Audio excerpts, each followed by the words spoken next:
Bonjour à tous, c'est Chris dans Actu Bassin TV. Aujourd'hui, dans Le Quart d'heure politique, je vous propose de recevoir Tony Laurenceau, candidat de Osons changer d'air pour Gujan-Mestras 2020. Tony Laurenceau, bonjour. Bonjour. Bienvenue sur le plateau d'Actu Bassin TV. Je suis très heureux d'être là à vos côtés. Eh bien, merci, nous aussi. Vous êtes donc candidat aux élections municipales 2020 à Gujan-Mestras. Oui, tout à fait. Le 15 mars prochain, les habitants de Gujan-Mestras, comme tous les électeurs, seront amenés à choisir leur prochain maire. Et j'ai l'honneur de conduire une liste qui s'appelle Osons changer d'air. Voilà. Donc, tout le monde le sait, vous faisiez partie de l'équipe du maire actuel. Qu'est-ce qui a lancé un petit peu cette rupture ou ce changement de cap ? Alors, comme je l'ai dit, depuis maintenant 10 mois que j'ai décidé de me lancer, je ne présente pas un projet contre le maire, je présente un projet parce que j'ai une vision de la ville et une ambition pour cette ville.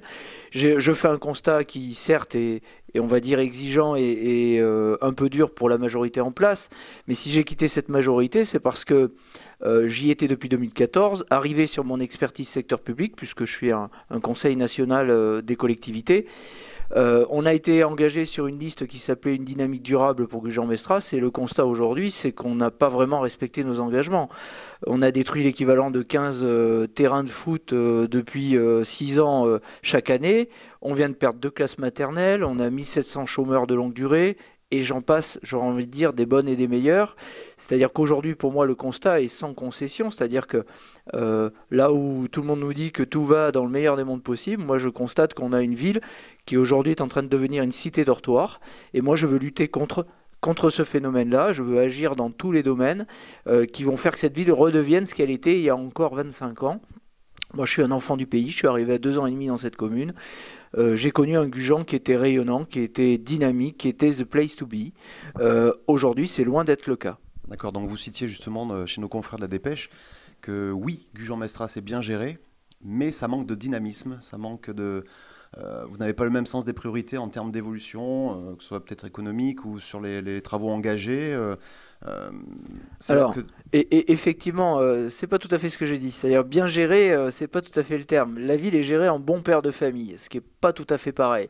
Ça veut dire qu'en gros, on gère cette ville comme on l'a gérée il y a 30 ans et comme on gère son ménage, sans aucune vision stratégique, sans programmation, sans anticipation, sans gestion des flux. Aujourd'hui, les problèmes de circulation, par exemple, de Gujan-Mestras, à l'image d'ailleurs de tout le sud-bassin, c'est des choses qui étaient prévisibles il y a 30 ans. Sauf qu'aujourd'hui, vous avez, on va dire, un manque de compétences, pour pas dire autre chose, dans un certain nombre de sujets. Donc, en fait, c'est ça que j'ai un peu reproché, si je puis dire, c'est que pour moi, la ville, elle mérite un autre type de compétences. Ça ne remet pas en cause ce qui a été fait par les uns et les autres sur les 20 ou 30 dernières années. C'est simplement qu'aujourd'hui, le monde a changé. C'est qu'aujourd'hui, on a une croissance de 22% de la population, ça a été dit par la Dépêche du Bassin, là où Madame le maire s'évertue à dire que c'est que 2%. Donc, il y a un moment, ça s'appelle un déni de réalité. Quand vous avez 22% de croissance de population, vous avez autant de flux de voitures et évidemment de nuisances et d'impacts, et ben ça veut dire qu'il faut gérer la ville avec une vraie vision de la ville. Moi, mon projet politique est assez simple. Vivre, travailler, se divertir à Gujan-Mestras. De mon point de vue, aujourd'hui, quand tout va bien, on arrive à se loger. Quand tout va bien, c'est-à-dire si vous êtes employé, ouvrier ou cadre intermédiaire, vous ne pouvez plus vous installer à Gujan-Mestras. C'est juste anormal. Trouver une maison, un appartement, ça tient de la gageure. Le travail, un actif sur 2 travaille à l'extérieur de Gujan-Mestras. Pourquoi ? Parce que depuis 15 ans, personne ne s'est préoccupé de développement économique, d'emploi dans ce territoire. On a préféré laisser les emplois partir dans les communes voisines et on ne peut pas dire que c'est vérifiable tous ces éléments-là. Chiffres très concrets qui parlent parce qu'il y a le discours, il y a l'action. Gujan, il y a une étude qui a été faite par le CIBARVAL qui fait le schéma d'aménagement de tout le bassin d'Arcachon. L'étude qui a été faite il y a quelques mois, elle dit très clairement que Gujan est la seule ville du bassin d'Arcachon à avoir perdu des mètres commerciaux. En l'occurrence, moins 4000 mètres carrés de surface commerciale. Ça veut dire que clairement, personne ne s'occupe d'économie et d'emploi dans cette commune, même si on va me dire que c'est une compétence intercommunale. On sait tous que le maire a une vraie capacité à agir sur ces sujets-là. En tout cas, croyez-moi que si demain je suis le patron de cette commune, je vais m'en charger. Et notre objectif politique est très clair. On veut créer 1000 emplois sur cette commune. Alors certains vont me dire que c'est impossible, qu'il n'y a qu'à Faucon. Il se trouve que dans mon équipe, j'ai de l'expertise, j'ai de la compétence et parmi les meilleures compétences dans le domaine dans la région. Donc je peux vous dire qu'on va les créer, ces 1000 emplois. Et en tout cas, j'en aurai la volonté, la ferme conviction. Ce qu'on veut, c'est, nous, on veut une ville à pas d'homme. c'est aussi un projet urbain. C'est-à-dire qu'aujourd'hui, on a 55 000 véhicules jour qui traversent Gujan-Mestras et personne n'agit là-dessus. On pense que des échangeurs vont changer la donne. Quel beau rêve. On va prendre 15% de flux de circulation en plus. Mais personne ne le dit, évidemment. Les techniciens le savent. Mais bon, c'est comme ça. Une ville à pas d'homme, c'est une ville où d'abord on va créer un vrai centre-ville. On va renforcer les quartiers d'origine de la commune. Gujan, Mestras, Meyran, La Hume. Et on va redynamiser ces quartiers. L'idée, c'est, dans la mesure du possible, d'éviter de prendre sa voiture. Idéalement, il faut qu'on puisse, à 300 mètres, trouver des services de proximité dans tous les domaines dans son quartier. On va créer un vrai centre-ville parce qu'on doit être la seule ville de plus de 20 000 habitants en France à ne pas avoir un vrai centre-ville. Et je vais le faire derrière l'hôtel de ville. J'ai d'ailleurs distribué un document ce week-end où je présente ce projet. C'est une tâche un petit peu corsée quand on voit un petit peu la structure géographique de la ville qui est en fait plusieurs quartiers dans un même sens, sur un même axe. Comment vous imaginez ça, un centre-ville pour tous ces quartiers? Alors, je pense que, alors effectivement, il se trouve que c'est une partie de mon métier, c'est pour ça que pour moi c'est peut-être plus facile que d'autres d'imaginer la chose, mais en fait c'est très simple. Aujourd'hui, vous avez du foncier disponible derrière l'hôtel de ville. Vous allez prendre ce foncier, vous allez créer une grosse opération d'aménagement, vous allez créer un centre-ville comme ça a été fait en son temps à Arcachon. Si on se rappelle de Arcachon avant ce qu'il est aujourd'hui, bah c'était un marché en déshérence, c'était des parkings en déshérence, c'était un centre-ville moribond. Alors je dis pas que Gujan c'est ça, mais pour autant Gujan il y a rien. C'est-à-dire que j'ai le plaisir d'aller aborder les gens à la poste tous les samedis matins pour me présenter. Et je leur dis, vous voyez, cette place, elle est dans son jus depuis 40 ans. Et d'ailleurs, à l'image du reste de la ville, c'est-à-dire que je finis de répondre à votre question, ne vous inquiétez pas, l'ensemble des équipements de notre commune ont plus de 30 ans d'âge. Les équipements sportifs, culturels. C'est là qu'on se dit que l'équipe s'est endormie, elle est vieillie. On sent pour autant qu'il y a une certaine évolution dans ce sens, avec la création d'une nouvelle salle des fêtes. On voit une zone artisanale qui se développe. Certes, pas assez vite comparé à La Teste ou à Biganos, mais on sent qu'il y a un effort. Est-ce qu'il ne faut pas laisser le temps de mettre en place tout ça? D'abord, le temps, il court vite. Les populations qui sont là aujourd'hui, et croyez-moi, en porte-à-porte, on les découvre, parce que croyez-moi, à la mairie, on ne les connaît pas. Ces nouvelles populations viennent de grandes métropoles, souvent, ont des habitudes d'urbain. Elles viennent acheter ici un cadre de vie qui, par ailleurs, se détériore, puisqu'on perd notamment nos arbres. Mais on n'a plus le temps d'attendre. C'est-à-dire qu'aujourd'hui, quand vous êtes chômeur, vous attendez pas que la mairie se réveille pour créer de l'emploi et faire en sorte qu'on crée des entreprises.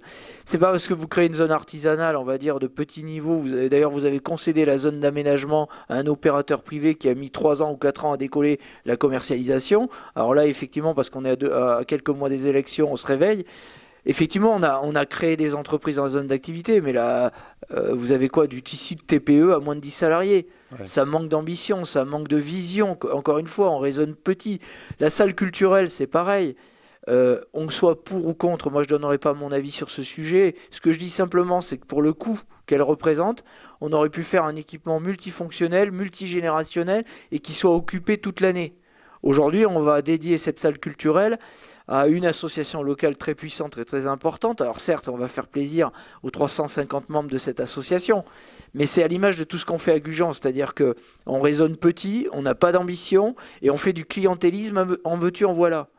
Je pense qu'aujourd'hui, une ville de 20 000 habitants, ça doit être géré dans l'équité de traitement, dans la transparence et dans la justice.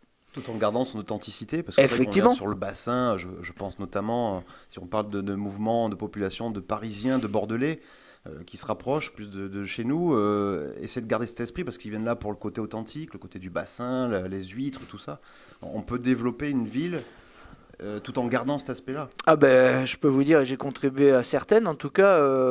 D'ailleurs, mes opposants se servent de quelques propos que j'ai tenus il y a quelques mois, où je disais que d'être à 20 ou 30 000, peu importe.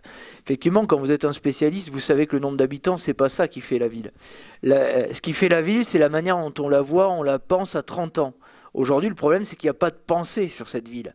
Donc effectivement, on subit les nuisances, les impacts, alors qu'on pourrait anticiper, prévoir. Aujourd'hui, quand on voit le réseau de circulation, quand on voit le plan de circulation, quand on voit le plan d'aménagement, quand on voit comment l'urbanisme, la division foncière s'est développée, ça prouve bien que personne ne tient le navire. Et la meilleure preuve, et ça je le dis en tant que spécialiste, encore une fois, j'ai eu le plaisir de recruter certains cadres de la ville de Gujan-Mestras puisque j'étais le recruteur de Michel Bézian et en début du premier mandat de Marine Zego, j'ai contribué à un ou deux recrutements. Vous n'avez pas de directeur de l'urbanisme et de l'aménagement à Gujan-Mestras. Quand vous n'avez pas d'expertise, vous n'avez pas de compétences. Alors ça ne veut pas dire qu'il n'y en a pas, mais il n'y a pas celle qu'il faudrait. Et aujourd'hui, pour imaginer une ville de demain, faut des gens qui pensent.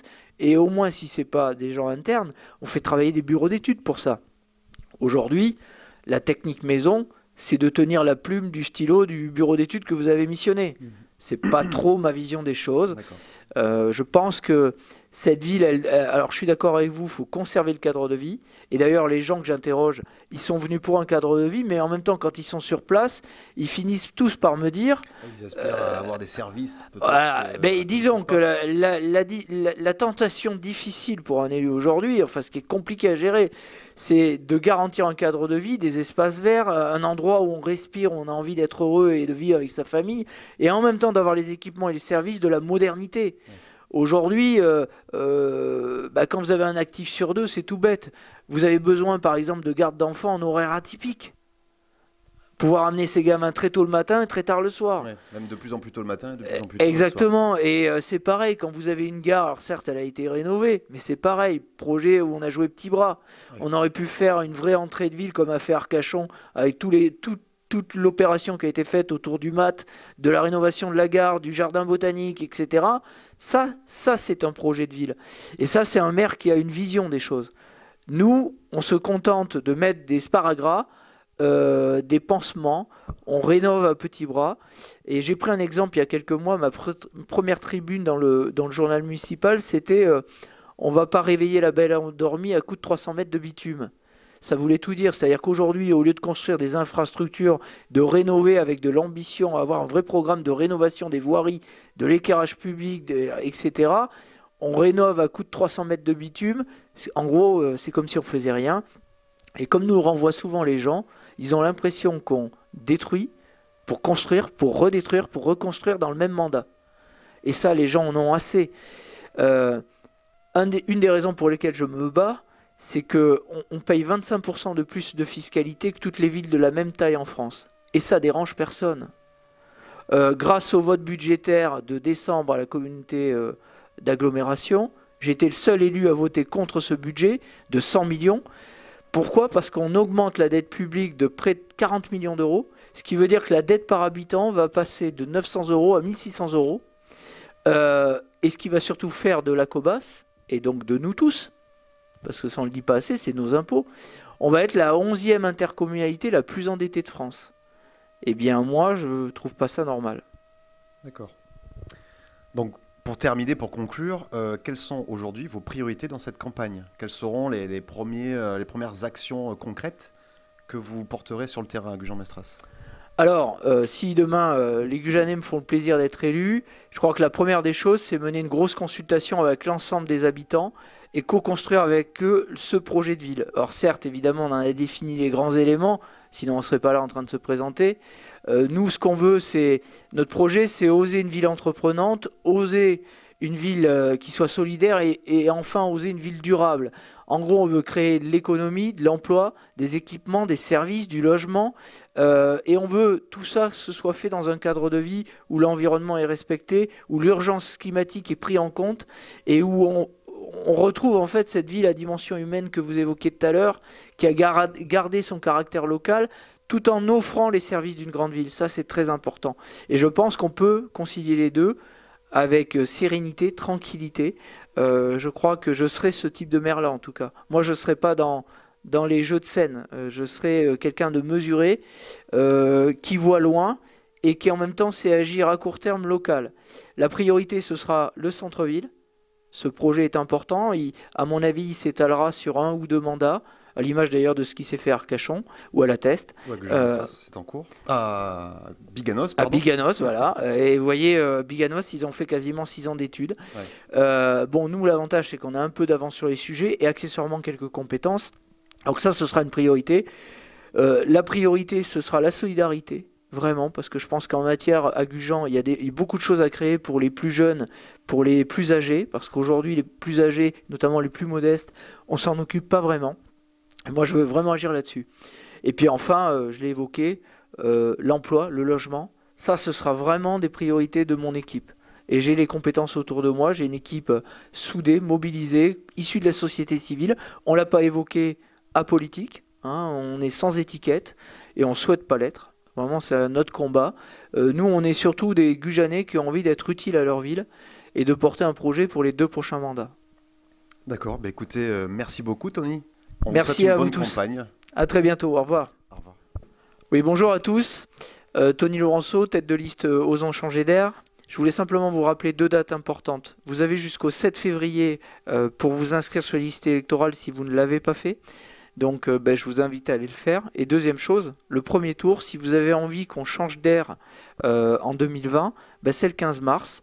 Je dis bien le premier tour parce que c'est au premier tour que tout se jouera à Gujan-Mestras. Donc je vous invite vraiment à aller voter en masse. Si vous avez envie qu'on change d'univers, qu'on change d'époque, qu'on change d'air, allez vraiment voter, c'est très important pour notre commune. Je suis sûr que vous êtes comme moi très attachés au devenir de la ville dans laquelle vous habitez.